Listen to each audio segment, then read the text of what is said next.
Hello guys, welcome back again to my channel. So ADFA today was a commendation service of the late Dr. Doyin Okoye, which actually someone that helped in the campaign of the Labour Party in the last election. So Isaac Balami came out in that barrier and was insulting, or I say was attacking the obedient and P2B for not supporting Dr. Doyin Okoye when he was alive. And he used to say some things, I think it was too personal, but I'd like guys to take a look. But before that, I would like you guys to take a listen to a very wise man. His name is Dele Farotimi. Like that man, you can never get tired of listening to that man. He came to expose my ideas, or I say to open my eyes on why Lord Jonathan did what he did in that election 2015. Just take a listen for yourself, and then you cannot air your views about that video in the comment section. Like I said, it's a very wise video. Take a look at it, and then we'll continue from there. AC. Yeah, they didn't give up. They tried at least to coalesce. Let me tell you something. I was opportune to meet President Jonathan in person sometime, I think it was this month. No, last month. It was I was part of those who had to receive him at Chivayo Adebanjo's residence after Papa died. And I looked at the man and I realized why the APC could do what it did in 2015. Jonathan is a man of peace. He's not your typical Nigerian politician. What qualified Jonathan to be the deputy governor in Bayelsa disqualified him to be the president of Nigeria.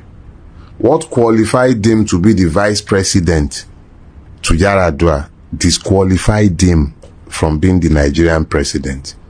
It is those disqualifications that made it possible for APC to gain power in 2015. The first job of the Nigerian president from inception has been to preserve themselves in power. Whether that means killing, consolidate power, whatever they had to do, they did. Jonathan was too much of a gentleman to play that game. That's why he's out of power. To now answer your question, I don't believe that Tinubu cannot be removed from office. But I don't believe that that will be achieved because a coalition of disgruntled politicians came together to decree it. It will only happen when the people come to the knowledge of the fact that power resides with them. It is in that knowledge that they can work to remove the APC. The blight that has overtaken our land can never be removed on account of politicians cross-carpeting up and down the place. In any case, when have you ever heard Nigerian politicians quarreling over substantive issues of policy or anything of the sort? Ideology, no. Never. The only time they quarrel is when they can't share the loot in their preferred fashion. So that PDP or Pupupu or this one or that one, I'm not interested in coalitions of politicians. I would love to see Nigerians realigning across the length and breadth of Nigeria, awakening to the fact that this is their country, they have no other one, and they are the ones who would have to save it. Organizing themselves to resist the burgeoning impunity that has overtaken our country. That will give me hope. But talking about politicians aligning, forming this or forming that coalition, I just see it as more of the same old nonsense. I don't see that birthing any change of any sort. Yeah, I mean, staying on the topic of Jonathan, since you brought him up, like for me personally, he was one of he's such a weak, ineffective, feckless leader. See, like, that's the thing right there. Yeah. Weak, feckless. But it is systems and institutions that are required to be strong. But people make up institutions. The people have to build them up. It takes time to build institutions. People build institutions. I'm not denying the fact of Jonathan's weakness, but I'm explaining that persons need to be weak. It is systems that should be strengthened. That Jonathan is a weak person is what would have disqualified him from the governorship of Bayelsa and what would have disqualified him from the presidency of Nigeria. But if he was weak and institutions were strong, what happened to him, what is happening to us, will not be happening. Yeah, but one can argue, and I will argue, that his weakness destroyed Nigeria. His weakness brought in Boko Haram. What do you think he could have done? No, he was so weak that his military, his NSA, I must disagree. Stole billions of naira. No, I must disagree vehemently with that. But everything stems from the leader, sir. No, the leader is the one that look at Dubai. Dubai, one can argue that the UAE has no institutions at first. It took one leader to transform Dubai. No. So if we had a good president... No. I must disagree with you. Vehemently true. And I will explain my rationale. In the first place, the ruler of Dubai had an overarching vision, yes, by which he wanted his country developed. And he set himself about the task. Remember, he did not have constitutional restraint on office. He didn't have to worry about elections. I'm not suggesting that should be a bar to visioning. Don't get me wrong. Now, remember as well that the APC is the most virulently propagandic organization that has ever existed in Nigeria. They claimed he stole this, he stole that, he did this, he did that. How many people have been sentenced to jail for these stealings? Very few, 1 or 2. The APC has been in power for 10 years. The only person convicted for corruption from the whole Jonathan government, I think it was Metu, and the late Okoye. Yeah, Doyin Okoye. What did they steal? They didn't get approval. They split. I think they didn't get approval. They collected money in cash. What about the billions that Dasuki was supposed to have stolen? What has happened to him? He's not facing trial in any court in Nigeria again now. So, when you've not proven any allegation other than the scandalizing of persons up and down the place, Diezani has diamond encrusted brass. What have they done to her? But 10 years. 10 years. What has happened? Nothing. So what I'm not suggesting that Jonathan was some paragon of virtue or he was a strong man who could have taken Nigeria to El Dorado. But I'm saying that we must be careful not to buy the stories that the APC has told in order to demonize. Yeah, but you and I was in Nigeria, sir, when Boko Haram was taking over local governments in the north. Boko Haram was taking over local government, but it is in this same country. The UN building was bombed. Don't worry, it was in this same country. Chibok girls. Don't worry now, it was in this same country that a Commodore Laomi came out and told all of us that inside Buhari's cabinet, you had Boko Haram commanders. He didn't say it in a coven. No, I guess it wasn't whispered. Oh, I'm coming. Yeah. It wasn't whispered in a beer parlor. He said it inside Channel's morning show on TV, national TV. He was summoned, I think, by the DSS. He was released because the man said, and he has repeated it severally, that names of Boko Haram sponsors were given to the Buhari government. The UAE came out and said it had given the list of Boko Haram sponsors, over 300 of them, to the Buhari regime. Nothing ever happened to them. Baraje, the national secretary of the APC at inception, came out and told all of us that the APC imported Fulani terrorists to destabilize Nigeria during the Jonathan years.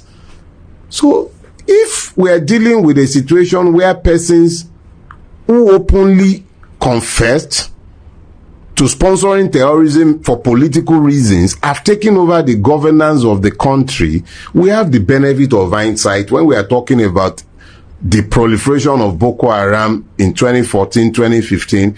The least we can do is to acknowledge the confessions of APC operatives who have since then come out into the public space. Even the Dapchi and even the Chibok kidnapping, there have been various arguments since then to show that was a false flag operation that was essentially driven to discredit the Jonathan government. That it took place or did not take place is not the argument, but that it was sponsored by persons within the opposition. These are valid things that have been in the public space. Like I said, you can never, ever, get tired of listening to follow to me. Every word that comes out from that man is actually wisdom. I think I'll put a video of Dele follow to me when he defended P2B. I think I will post that video for you guys. So let's take a listen and hear what this man said. So now let me guys just take a rundown of the video. Like I said, I'll post where the Isaac Balami was saying things that the obedient neglected Dr. Okupe for after helping them in that campaign and everything. Just take a listen for yourself. And I'd like to know your own views in that video, particularly. Like I want to know what to think about it in the comment section, guys. I'll be with you guys in a minute. My joy is that he was privileged to have an opportunity to actually reconcile with his creator. Not everybody on earth will have that kind of opportunity. Yes, it was painful, but everybody here who knows Dr. Doyin Okoye knows that he's a very, very upright person. And I'm so happy today hearing from his children, his brothers and his sisters, his family members. Everything you people have said is the truth. As a matter of fact, when the son was speaking, everything he said was correct, except one thing that he did not say very well. And he said, when you offend Dr. Doyin Okoye and you genuinely ask for forgiveness, he will forgive you. My brother, Dr. Doyin Okoye was in pain. People that he gave his all for deserted him, betrayed him, lied on him, yet he forgave them. And when the third hymn was being sung, the last 4 lines says, "Oh, when peace we often forfeit. Oh, what needless pain we bear, all because we did not carry everything to God in prayer." That is for us. Baba Doyin Okoye took everything to God.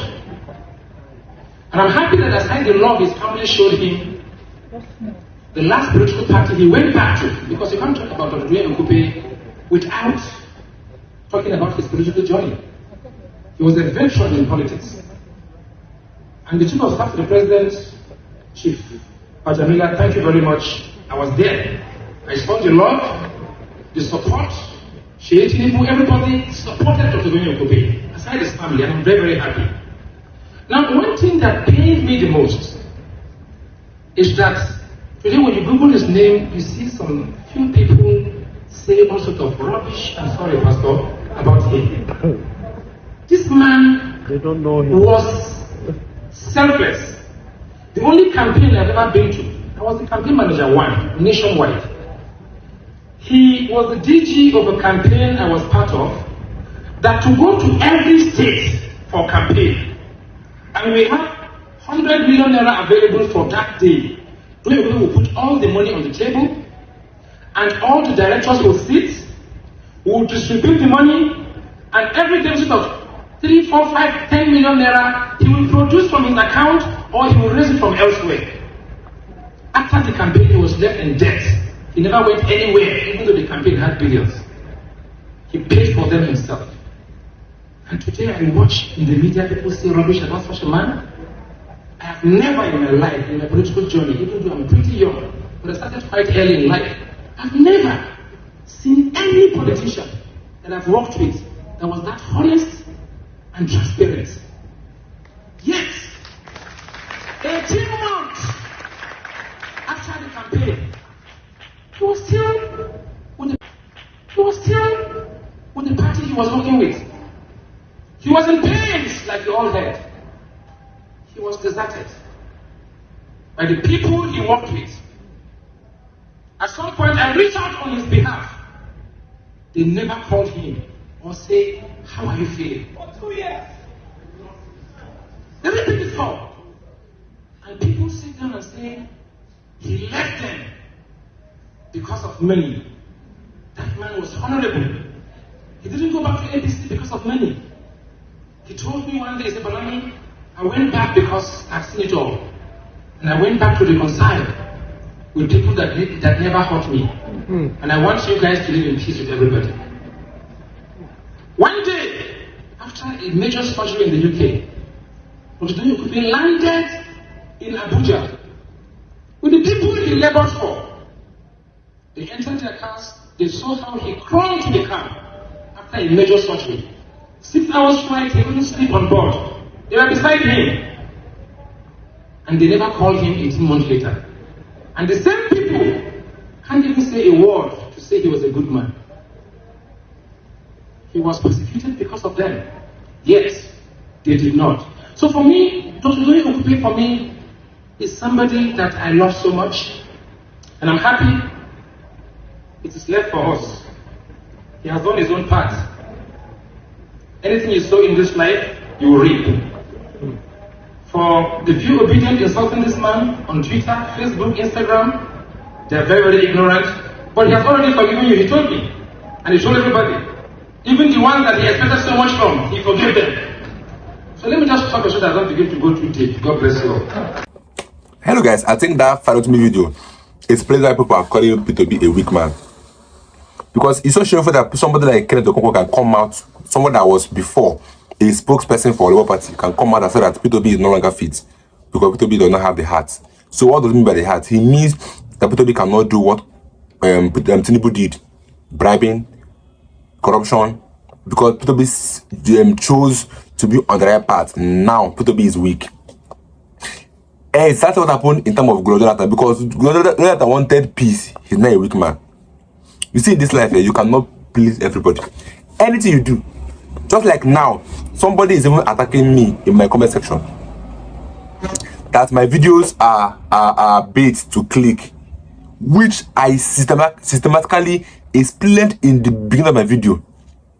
That this thing was what Rufai said, and this was what P2B replied. And then some were even talking that I was posting videos that are not true. Something that was there, very clear, that I said in my initial video, that take a listen and hear what Rufai said, and then I will read out what P2B said, which I read out what P2B tweeted on his X handle. So tell me how that thing is a clickbait. Well, I don't have to have time for that.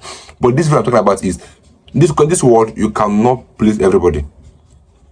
Jonathan did what he did for the betterment of Nigerians, but yet most of them are still calling him a weak leader. Because we all know how APC orchestrated by Boko Haram, herdsmen, bandits. You know how they all planned it, the kidnapping of Chibok girls. All these things were the plans of the APC, the opposition, just to destroy the image and the tenure of Jonathan. So what was the best thing to do at that moment was just to peace to reign. Jonathan just say, okay, carry on. Because of he's a man of peace. Assuming Jonathan won the election, there might not be peace in Nigeria till today. Mark my word. Because the APC, you can go to any extent to make sure that they destroy the government of Jonathan. That they will go, imagine the leader of Boko Haram being in APC government. Don't you think that they will use Boko Haram to destroy this country called Nigeria? And then somebody is coming out to say that Jonathan was a weak man. The same thing that did not to P2B. That P2B is a weak man because P2B does not want to follow the route which they will follow, which is an corrupt route. He said that if you want to become an excellence, your way to the seats must be excellent. And I keep on asking, why do people even attack P2B? That man is a blameless man. Blame it as you want. Like I promise you guys, and I've been doing it, that any APC somebody that or allies that come out to criticize P2B, I'll go and search for an old video of P2B and reply that person.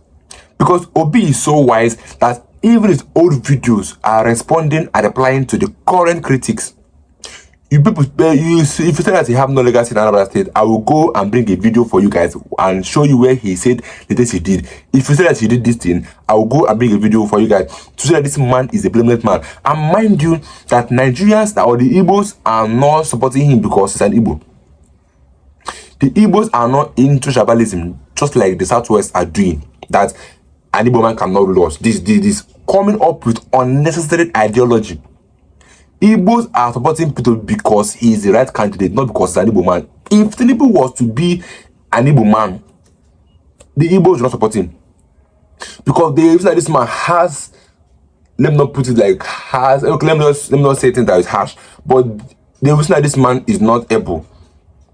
So, assuming P2B was not able and fit and capable to rule us, Igbos will never support him. Igbos are in a place where things are moving well. So Igbos will support a candidate that is doing well. Yoruba, Hausa, Fulani, Igbo, anybody. So far you have something prolific to offer the Nigerians. So far you have something that we can benefit from.